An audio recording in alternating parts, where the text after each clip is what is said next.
हमारे बुजुर्ग मुझे याद है मस्जिद जवाबिया में भी बुजुर्ग होते थे, अल्लाह उनके दर्जात बुलंद फरमाए। बुजुर्ग होते थे, वो कुरान पढ़े हुए नहीं थे। मैं ताज़ा जब कुबुल मुकद्दस से वापस आया तो वहाँ दावत के लिए मुझे जिम्मेदारी लगी, तो मैंने देखा रमज़ान आया तो वो ऐसे उंगली फेरते थे बड़ी स्पीड से। मैंने कहा शायद एक भूख दिया होगा कि मुझे बड़ी स्पीड में पढ़ रहे।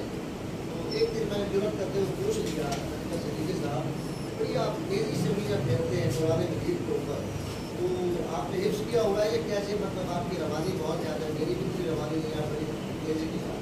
तो कहने लगे, बहुत बुजुर्ग थे, कहने लगे कि मैं कुरान पढ़ा हुआ नहीं, तो मैं रोज़ाना बिस्मिल्लाहिर्रहमानिर्रहीम पढ़ता हूँ और वो उंगली करता है।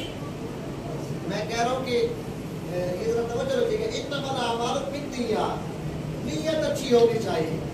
उनके पास उनके कुरान नाज़िल न पढ़ सके किसी भी सबब, लेकिन कुरान से ताल्लुक नहीं तोड़ा।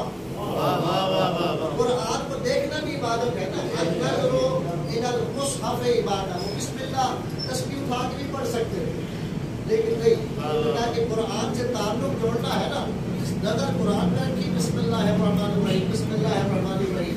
मैंने पूछ लिया ऐसे ही कि जनाब आप बिस्मिल्लाह क्यों पढ़ रहे हैं, आप औज़ुबिल्लाह भी तो पढ़ सकते हैं, आप ला हौल वला कुव्वता इल्ला बिल्लाह भी तो पढ़ सकते हैं, आप कोई और जिक्र भी तो कर सकते हैं।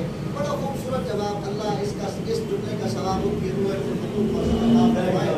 वो कहने लगे कि मैं नजर कुरान पे रख रहा हूँ और बिस्मिल्लाह इसलिए पढ़ रहा हूँ कि बिस्मिल्लाह की बात रुकता आली है।